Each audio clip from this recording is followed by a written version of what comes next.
오늘 저녁 예배에 나오신 여러분들을 주님의 이름으로 축복하고 환영합니다.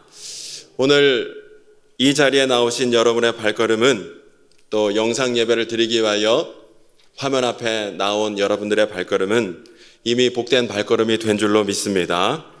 왜냐하면 사람은 그가 어느 자리를 선택하여 어느 자리에 서 있는가, 어디를 향하여 나아가고 있는가, 그것에 따라 그 사람의 복이 좌우된다고 성경은 분명히 말씀하고 있기 때문이에요. 우리가 잘 알고 있는 시편 1절, 2절 말씀을 함께 읽어보도록 하겠습니다. 시작. 복 있는 사람은 악인들의 꾀를 따르지 아니하며 죄인들의 길에 서지 아니하며 오만한 자들의 자리에 앉지 아니하고 오직 여호와의 율법을 즐거워하여 그의 율법을 주야로 묵상하는도다. 아멘. 복 있는 사람은 세상의 그 어떤 자리가 아니라 하나님 편에 선 자, 하나님 말씀의 자리에 서 있는 자가 복된 자라는 거예요. 마치 시냇가에 심기운 나무가 냇물을 날마다 공급받기 때문에 그 잎사귀가 마르지 아니하고 철에 따라 풍성한 열매를 맺게 되는 것처럼 하나님 주시는 복을 누리는 사람들은 세상의 그 어떤 자리가 아니라 하나님 말씀이 있는 자리, 하나님 은혜가 넘치는 자리를 선택하여 그 자리에 서 있음으로 인하여 그 자리에 넘치도록 부어주시는 하나님의 풍성한 은혜와 복을 누리는 자가 바로 하나님께서 주시는 복을 누리는 자가 된다는 사실이에요. 그런 의미에서 오늘 이 저녁에 예배 자리에 나온 저와 여러분들은 이미 복된 자가 된 줄로 믿습니다. 여러분, 물고기가 물을 떠나 땅에 나와 있으면 전혀 힘을 쓰지 못하고 서서히 말라 죽을 수밖에 없게 되겠죠. 그러나 물고기가 여전히 물 속에 거하면 아무리 세찬 강물이 휘몰아친다 할지라도 그 물고기는 역류하여 상류로 거슬러 올라갈 수 있게 되는 것처럼 우리 믿음의 성도들은요, 세상의 자리가 아니라 하나님 말씀의 자리, 말씀 안에 거할 때에 아무리 이 세상의 풍조와 사상과 풍파가 휘몰아친다 할지라도 성도는 오히려 그것을 역류하여 거슬르는 가운데 거룩한 곳으로, 하나님 기뻐하시는 곳으로, 생명이 있는 그 자리로 나갈 수 있게 된다는 사실이에요. 때문에 오늘 나는 지금 어디에 서 있는가? 어디에 머물러 있는가? 나는 지금 어디를 향하여 나아가고 있는가? 이것은 우리 인생에 있어서, 신앙생활에 있어서 굉장히 중요한 질문이 되고 있다는 것이에요. 여러분은 지금 어디를 향하여 나아가고 계십니까? 그런 의미에서 오늘 본문 16절 말씀은 이렇게 말씀하고 있는데 함께 읽어보고, 우리가 잘 아는 말씀이죠. 시작. 그러므로 우리는 긍휼하심을 받고 때를 따라 돕는 은혜를 얻기 위하여 은혜의 보좌 앞에 담대히 나아갈 것이니라. 아멘. 하나님의 긍휼하심을 얻고 때를 따라 돕는 하나님의 은혜를 얻기 위하여 어디를 향하여 나아가라고요? 하나님의 보좌 앞으로 나아가라는 거예요. 이 시간 간절히 바라기는 저와 여러분들의 발걸음이 날마다 하나님을 향하여, 우리 주님을 향하여 하나님 거룩한 보좌 앞으로 담대히 나아감으로 인하여 우리 하나님께서 친히 베풀어 주시는 은혜와 긍휼하신 가운데 날마다 거하는 복이 있게 되시기를 주님의 이름으로 축원합니다. 그런데 오늘 우리가 이 말씀을 묵상하면서 먼저 한 가지 알아야 할 것이 한 가지 있는데요. 그것이 무엇이냐면 오늘 이 히브리서의 주요 수신 대상, 즉 히브리서 저자가 이 편지를 누구 읽으라고 쓴 편지냐면 바로 초대 교인들 중에서 유대 기독교인들에게 쓴 편지가 히브리서라는 거예요. 여러분, 유대 기독교인들이 누구냐면 유대인들 중에서, 여러분 유대인들은 여전히 메시아 구원자를 기다리고 있는 사람들 아니겠습니까? 그런데 그 유대인들 중에서 십자가에 죽으셨다가 3일 만에 부활하신 예수 그리스도야말로 우리가 기다리고 대망하던 메시아 구원자이심을 내가 믿나이다. 이 예수 그리스도를 나의 구주, 나의 구원자로 믿고 고백하는 가운데 유대교에서 기독교로 개종한 사람들을 가리켜 유대 기독교인이라 말하고 있는데 이들이 바로 이 히브리서의 수신 대상이 되고 있다는 거예요. 다른 동료 유대인들은 예수 그리스도의 메시아 되심을 믿지도 못하고 인정하지도 못한 채 그저 예수님을 십자가에 못 박아 죽이기에 급급했지만 이 유대 기독교인들은요, 감사하게도 영안이 띄어졌어요. 그래서 자신들이 못 박아 죽인 예수님의 말로 하나님이 보내신 참 구원자, 참 메시아로구나, 믿고 인정했던 사람들이 바로 이 유대 기독교인들이었는데, 오늘 이 히브리서의 주된 저자가 바로 이 수신자가 바로 유대 기독교인들이었다라는 거예요. 그러면 오늘 본문의 말씀을 기록한 히브리서 저자가 오늘 이 본문의 말씀을 유대 기독교인들에게 특별히 전하는 글이라면, 이 저자가 특별히 유대 기독교인들에게 하고 싶었던 무슨 말이 있었을 것인데, 그것이 무엇인가 살펴봤을 때, 예수 그리스도의 십자가를 통하여 구원받은 하나님의 백성, 성도들이 궁극적으로 머물러 있어야 할 자리, 궁극적으로 나가야 하는 자리는 이 세상의 그 어떤 것이 아니라 하나님의 은혜와 사랑과 영광이 충만하게 넘치는 하나님의 그 보좌 앞으로 성도는 나아가야 합니다. 그 말씀을 지금 하고 있는 거예요. 근데 여러분, 이것은 비단 유대 기독교인들에게만 해당되는 말씀이 아니라 오늘 예수 그리스도 십자가로 말미암아 구원받은 저와 여러분 모두에게도 여러분 동일하게 적용되는 말씀인 거예요.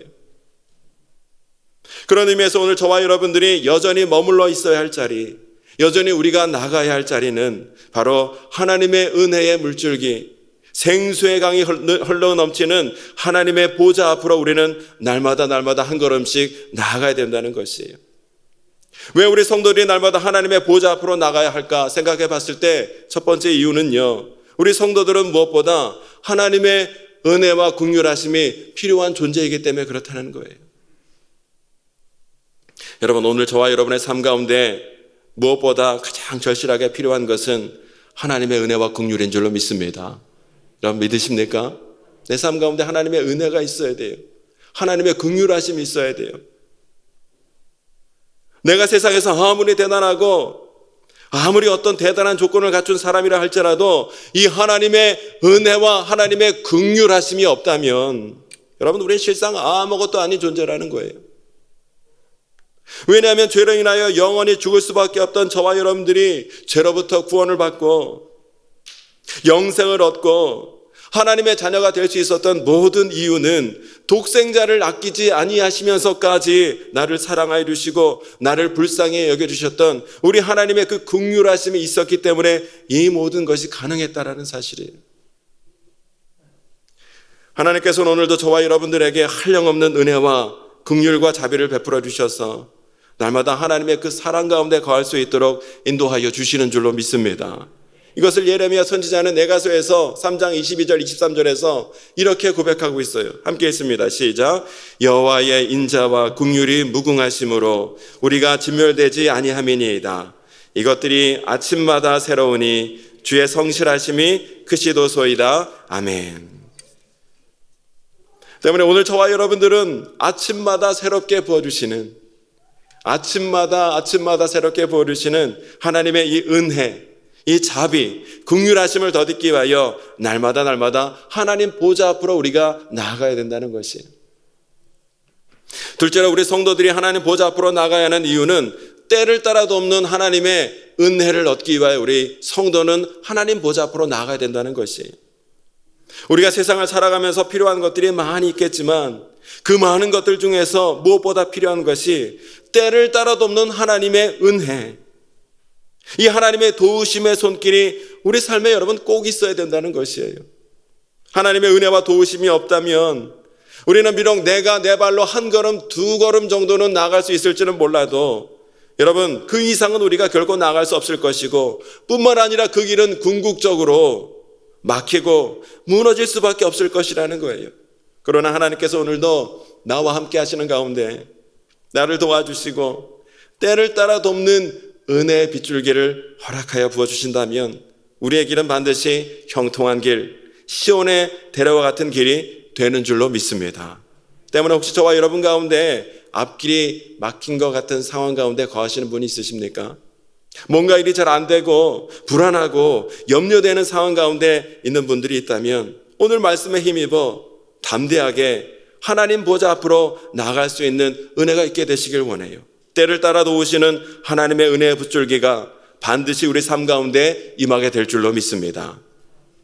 오늘 우리가 이 말씀을 묵상할 때 좀 더 주목해서 보아야 될 부분이 하나 있는데 그것은 바로 담대히라는 말씀이에요. 여러분, 오늘 본문의 말씀에 의하면 하나님의 백성들이 하나님의 은혜의 보좌 앞으로 나아갈 때에 어떻게 나아가라 말씀하고 있냐면 담대히 나아가라는 거예요.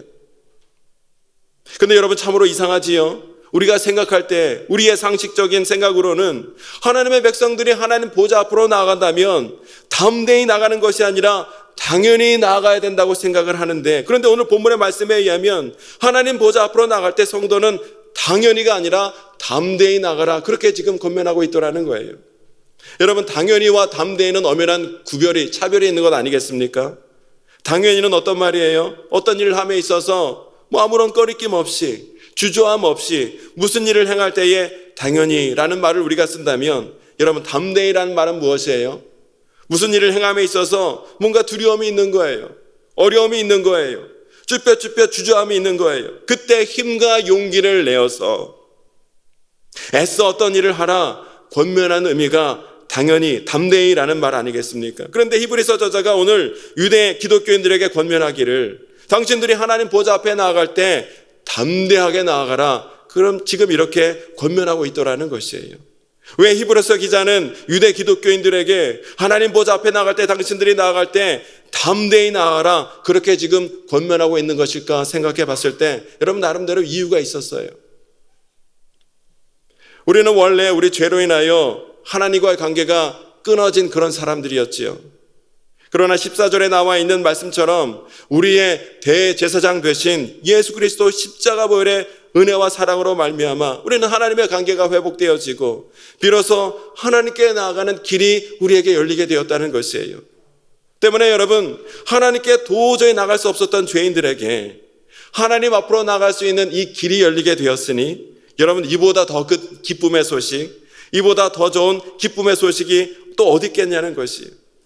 때문에 여러분, 이 예수 그리스도 십자가 복음의 메시지는 유대 기독교인들에게 무엇과 바꿀 수 없는 기쁜 소식, 복된 소식, 말 그대로 복음이 아닐 수 없었다는 것이에요. 그러나 그럼에도 불구하고 예수 그리스도의 이 십자가 복음의 메시지를 들었던 유대 기독교인들의 이 사고방식으로는요, 그들이 비록 예수님의 십자가로 말미암아 죄 용서함 받고 영생을 얻어 하나님 앞으로 나아갈 수 있는 은혜와 자격과 자유를 얻게 되었다 하더라도, 그럼에도 불구하고 아직까지 그들에게는 그들이 하나님 보좌 앞으로 직접 나가는 것, 그래서 보좌 앞에 나가 하나님을 직접 만나게 되는 것, 이것은 도저히 상상할 수 없는 그 어떤 것, 도저히 불가능할 것만 같은 그 어떤 것으로 여전히 인식되어 있었다라는 것이에요. 왜냐하면 그들에게는요, 무려 1500년이 넘는 세월 동안 그들에게 마치 불문율처럼 가지고 있던 법 하나가 있었으니, 그것이 무엇이냐면 죄 많은 인간이 거룩하신 하나님을 만나게 되는 순간 그들은 죽을 수밖에 없게 되었다는 사실이에요. 죄 많은 인간이 거룩하신 하나님을 보는 순간 죽을 수밖에 없었어요. 그래서 여러분, 이사야 선지자도 그가 처음 여호와 하나님을 만나게 되었을 때 그가 뭐라고 탄식하고 있냐면 6장 5절에 보니까 이렇게 말씀하고 있습니다. 함께 했습니다. 시작. 그때 내가 말하되 화로다 나여 망하게 되었도다. 나는 입술이 부정한 사람이요 나는 입술이 부정한 백성 중에 거주하면서 만군의 여호와이신 왕을 배웠음이로다 하였더라. 아멘. 이사야 선지자도요, 그가 처음 하나님을 만나게 되었을 때 부정한 내가 거룩하신 하나님을 만나게 되었으니 화로다 나여 망하게 되었도다. 나는 이제 죽게 되었도다. 그도 그렇게 탄식할 수밖에 없었다라는 거예요. 예수님이 오시기 전까지 인간은 결코 하나님을 직접 대면하여 볼 수 없었고요, 오직 1년에 딱 한 번 7월 10일 대속죄일에 대제사장을 통하여 간접적으로나마 하나님을 만날 수 있게 되는 것, 그것이 그들에겐 전부였던 거예요. 그 외에 인간이 하나님을 직접 보는 일은 곧 죽음을 의미했습니다. 그러나 아무런 죄와 흠이 없으신 우리 예수 그리스도께서 완전한 희생제물이 되어주사 십자가에 피 흘려 죽으심으로 율법이 요구하는 모든 죄에 대한 대가를 완전히 치러주심으로 인하여 우리 인간은 비로소 거룩하신 하나님 앞에 직접 나아갈 수 있는 은혜와 자격을 우리가 얻게 되었다는 것이, 이것이 십자가 복음인 거예요. 그 복음이 지금 우리에게 들려지고 그 복음이 우리에게 주어지게 되었으니, 그러니 이스라엘 백성들이여, 이제는 더 이상 주저하지 말고 두려워하지도 말고 우리의 영원한 대제사장 되신 예수 그리스도 십자가 공로를 힘입어 여러분들이 직접 하나님의 거룩한 보좌 앞으로 나아가십시오. 여러분이 직접 하나님을 대면하여 보십시오. 그래서 그 앞에서 흘러나오는 하나님의 은혜와 자비와 긍휼과 사랑을 여러분이 직접 마음껏 누리십시오. 이 십자가 복음이 선포되어졌을 때에 유대 기독교인들은 그 복음을 들을 때에 마음으로는 기뻤는데 그들의 몸과 생각으로는 여전히 하나님께 가까이 나아가지 못한 채 멀찍이 하나님과 거리를 두고 있었더라는 거예요. 왜 그렇습니까? 복음이 그들에게 주어졌음에도 불구하고 그들에게는 여전히 옛날의 관습, 그전의 옛 생활, 그전의 옛 죄악, 그전의 옛 습성이 자꾸만 하나님께 나아가는 그들의 발목을 붙들고 늘어지고 있었더라는 거예요. 근데 여러분, 놀라운 것은 이때 이 유대 기독교인들에게 있었던 이러한 현상은요, 오늘 우리 기독교인들에게도 그대로 나타나고 있는 것을 보게 된다는 것이에요.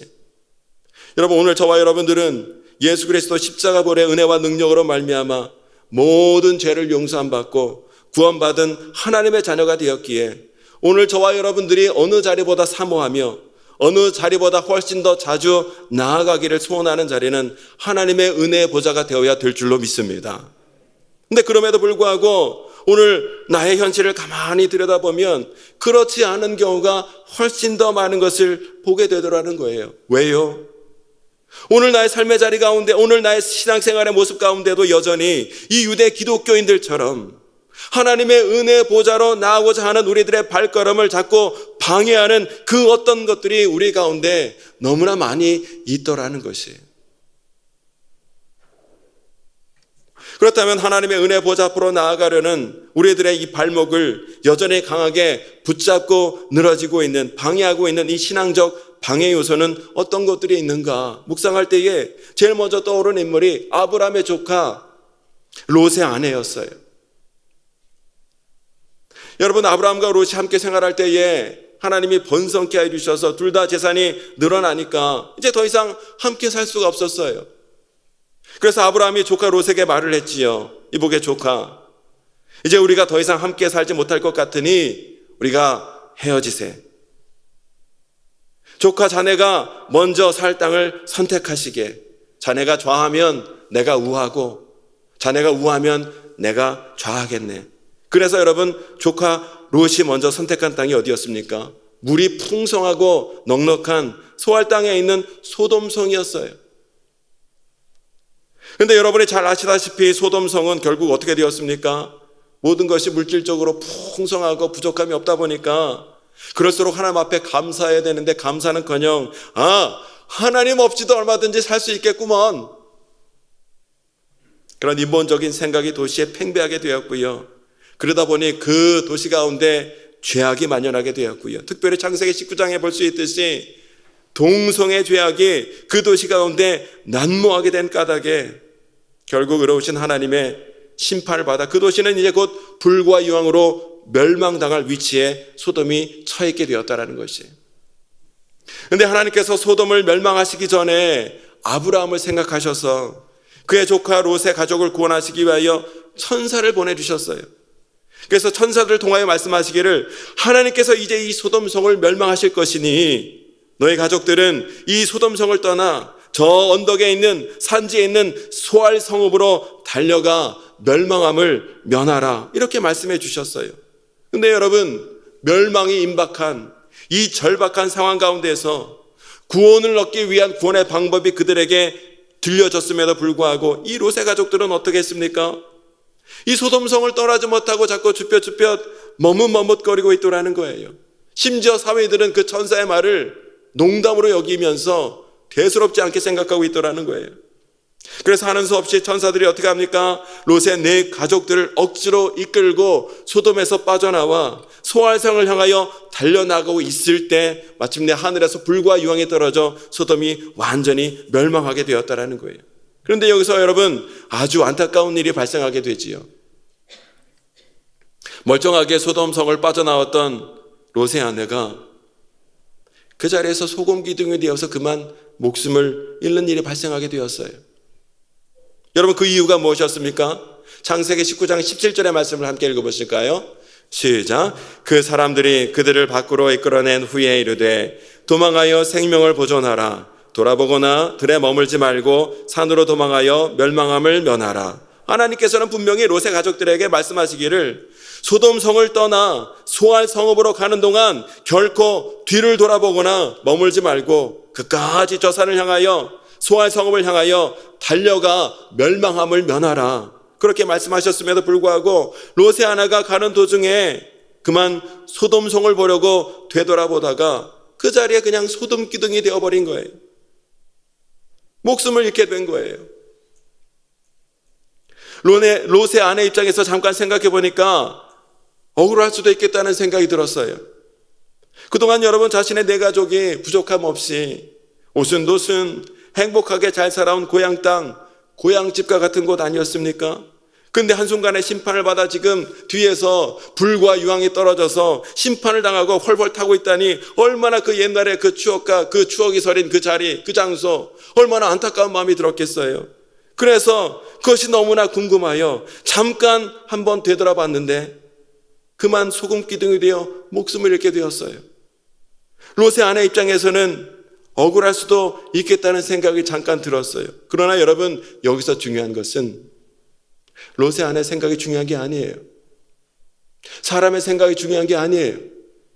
하나님의 생각, 하나님의 계획이 훨씬 중요하다는 것을 우리는 깨달을 수 있어야 된다는 것이에요.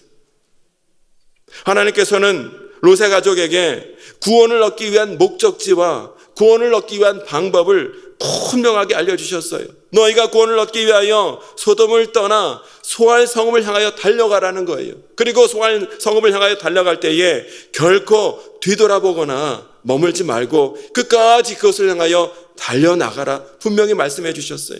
그러나 롯의 아내는 하나님 허락해 주신 그 목적지에 마음과 생각이 가 있던 것이 아니라 과거에 자신이 살아왔던 그 옛자리, 그 옛집, 그 옛 생활, 그 옛 모습에 대하여 여전히 미련이 남아 있었기에 이것이 불순종의 죄악이 되어서 끝내 구원의 자리에 나아가지 못한 채 소금 기둥이 되어 목숨을 잃어버리는 안타까운 인생이 되어버리고 말았다는 거예요. 여러분, 오늘 우리도 마찬가지입니다. 나는 하나님을 믿고 예수님을 믿습니다. 신앙생활을 하는 사람입니다. 교회 내에서 내 직분이 이런 사람입니다. 그런 신앙생활을 하고 있기 때문에 내 삶의 목적과 방향은 더 이상 이 땅에 어떤 곳에 머물러 있는 것이 아니라 하나님 나라, 하나님 복음, 하나님께 영광 돌리는 것, 그 가운데 내 삶의 목적과 이유와 소망이 있습니다. 우리가 여러 차례 이렇게 고백하며 살아가고 있음에도 불구하고 때로 여전히 내 삶의 발걸음이 또 마음과 생각과 관심이 하나님의 이 은혜의 자리가 아니라 그 세상의 어떤 것에 머물러 있는 우리들의 모습을 때때로 보게 되더라는 거예요. 그런 모습이 우리에게 있게 될 때 우리는 다시 한번 심각하게 내 삶과 내 신앙생활을 되돌아보며 점검할 수 있어야 된다는 것이에요. 롯의 아내가 구원의 자리, 이 은혜의 자리 끝까지 나아가지 못했던 구체적인 첫 번째 이유는 예전에 누리고 있던 옛 생활의 익숙함 때문이었어요. 하나님의 은혜의 보좌 앞으로 나가라는 성도들에게 이 옛 생활의 익숙함은 늘 거침돌이 되게 마련이라는 거예요. 특별히 신앙생활에 중요한 결단을 하고자 할 때 여러분, 이 옛 생활, 이 옛 자아, 옛 습성은 늘 우리에게 속삭이더라는 거예요. 조금만 더 있다가 해. 조금만 더 누리다가 해. 조금 더 여유 있을 때 해. 하나님 말씀대로 살면 얼마나 불편한데 꼭 그렇게 유난을 떨면서 신앙생활 할 필요가 있겠니? 지금까지도 너 모태신앙으로 잘 살아왔잖아. 모태신앙의 본질은 모태야. 못한다 그래. 나중에 한다 그래. 누가복음 통째로 암송한다고 너 아멘 결단했니? 너 식구들 전화번호도 못 외우잖아. 너 어떡하려고?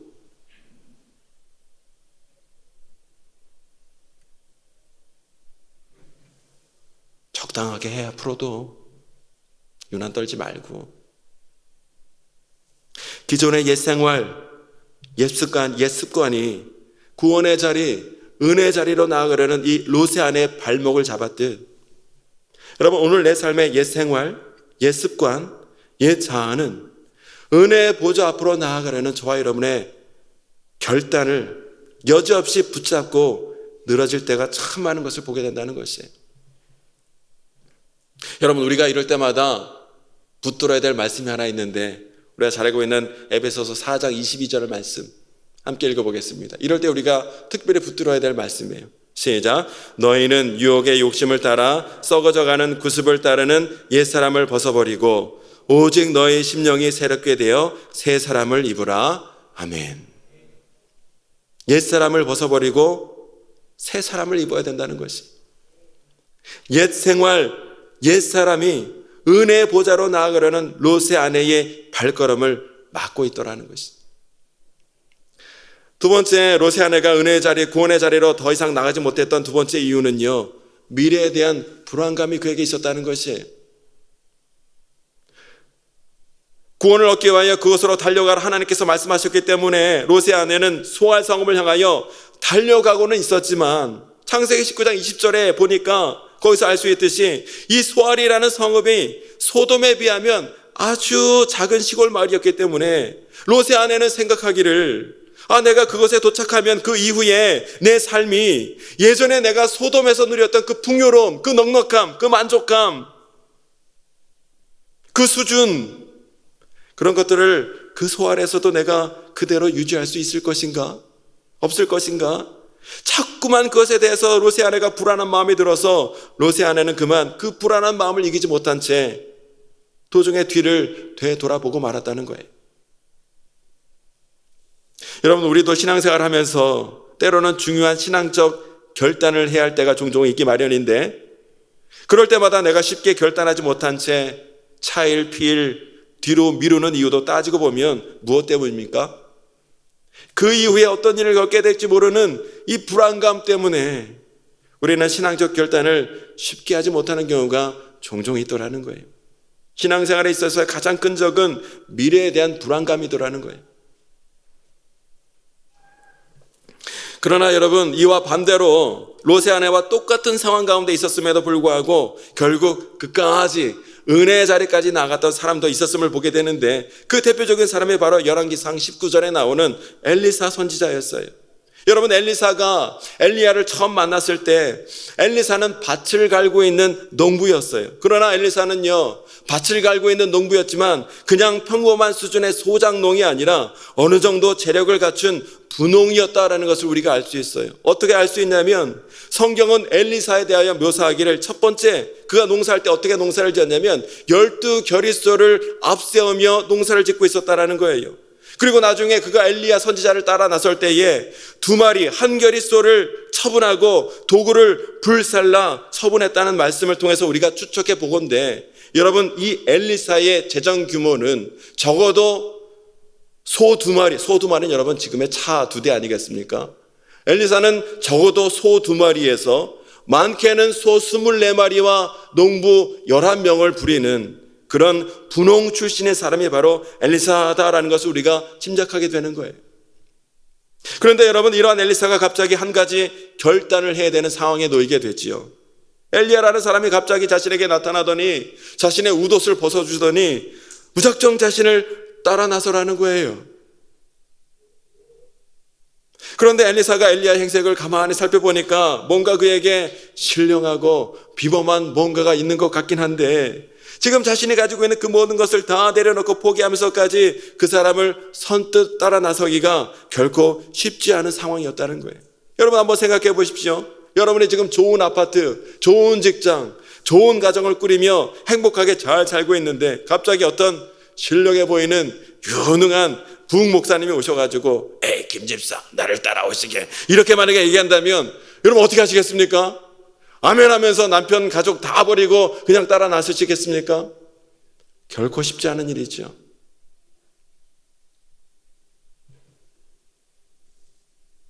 더군다나 지금 엘리야가 자신에게 벗어준 겉옷, 말이 겉옷이지 850명의 거짓 선지자와 싸우고 승리한 후에 이세벨의 협박에 못 이기고 숨어 있다가 40일을 지금 투벅투벅 걸어서 여기까지 온 거 아니겠습니까? 때문에 지금 그의 옷은 거의 누더기나 다름없는 옷이었어요. 그런 옷을 건네주면서 자신을 따르라 얘기하니, 이런 상황에서 엘리사가 덥석 이 엘리야를 따라 나선다면 앞으로 밥 굽는 일이 뻔히 보였다는 거예요. 이런 상황에서 그를 따라 나서는 것, 여러분, 거의 불가능한 일, 아주 어려운 일이었다는 거예요. 그런데 이 두 사람 이렇게 똑같은 상황 가운데 있었음에도 불구하고 롯의 아내는 자신의 옛 습관, 옛 자아가 구원의 자리, 은혜의 자리로 달려가는 자신의 발목을 붙잡음으로 끝내 구원의 자리에 들어가지 못한 채 도중에 소금 기둥이 되어 목숨을 잃어버리는 비극으로 끝나고 말았지만, 그러나 이에 비하여 엘리사는 어떻습니까? 엘리야의 초청을 받았을 때 현실적으로는 너무나 힘들고 어려운 상황이었지만 그럼에도 불구하고 신앙의 결단을 하는 거예요. 그리고 혹여나 마음 약해질까 봐 돌아올 여지를 남기지 않기 위하여 자신의 농기구를 부수고 자신의 2마리 소를 잡는 특단의 조치를 취하고는 결연하게 지금 엘리야 선지자를 따라 나서고 있더라는 거예요. 때문에 이러한 엘리사에게 하나님께서 어떻게 하십니까? 하나님은 그에게 엘리야의 갑절의 능력을 허락하셔서 귀한 하나님의 일을 감당할 수 있는 능력의 종으로 그를 삼아주시고 그의 인생을 친히 이끌어 주셨던 것을 우리가 보게 되는 거예요. 여러분, 엘리사가 엘리야의 갑절의 능력을 받게 된 것은 그가 마음의 소원을 말하고 기도했기 때문에 얻은 것이기도 하지만, 그가 은혜의 자리로 나아가고자 결단할 때에 걸림이 되고 방해가 되는 모든 삶의 요소를 과감하게 내려놓고 은혜의 자리를 선택하여 하나님의 자리로 나아갔기 때문에 하나님께서 이미 그의 마음과 삶의 자리 가운데 충만한 갑절의 은혜와 능력을 그에게 허락하여 주셨다는 사실이에요. 여러분,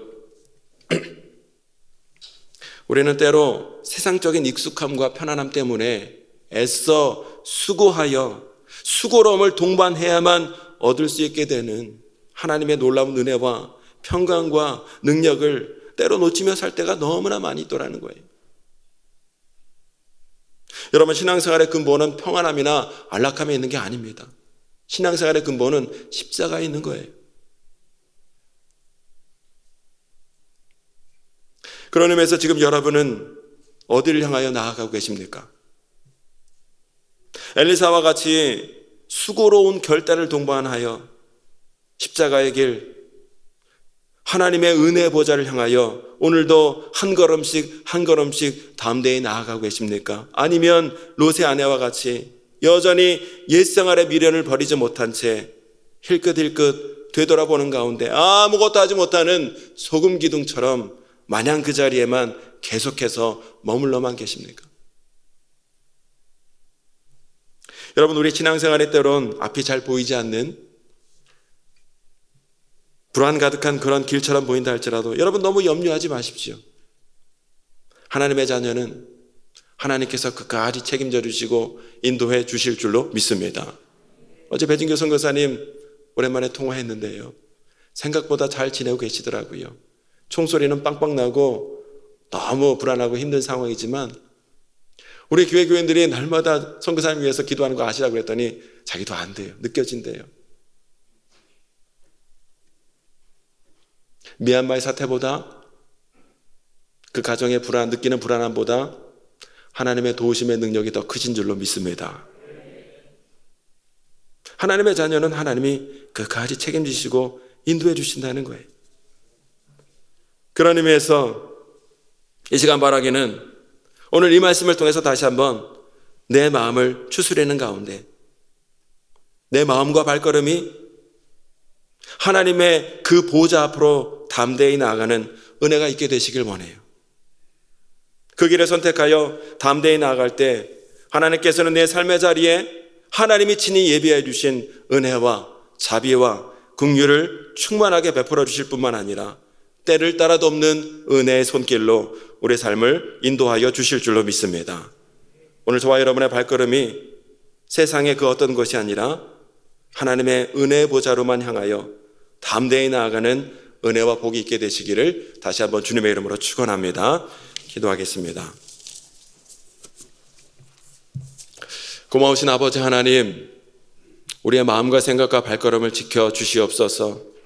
세상에 썩어지고 허탄한 것에 우리의 마음과 생각이 섞이지 않도록 인도하여 주시고, 멸망을 향하여 달려가는 발걸음이 되지 않도록 주님 지켜주시고, 하나님 편을 선택하여 하나님의 말씀과 은혜가 넘치는 자리에 머물러 있으므로, 그곳을 향하여 나아가므로 하나님이 그런 자를 위하여 예비하신 놀라운 은혜와 긍휼하심과 사랑과 복을 누리며 살아가는 거룩한 하나님의 자녀가 될 수 있도록 인도하여 주시옵소서. 날마다 우리에게를 주님께서 친히 인도하여 주실 것을 믿사옵고 예수님의 이름으로 감사하며 기도합니다. 아멘.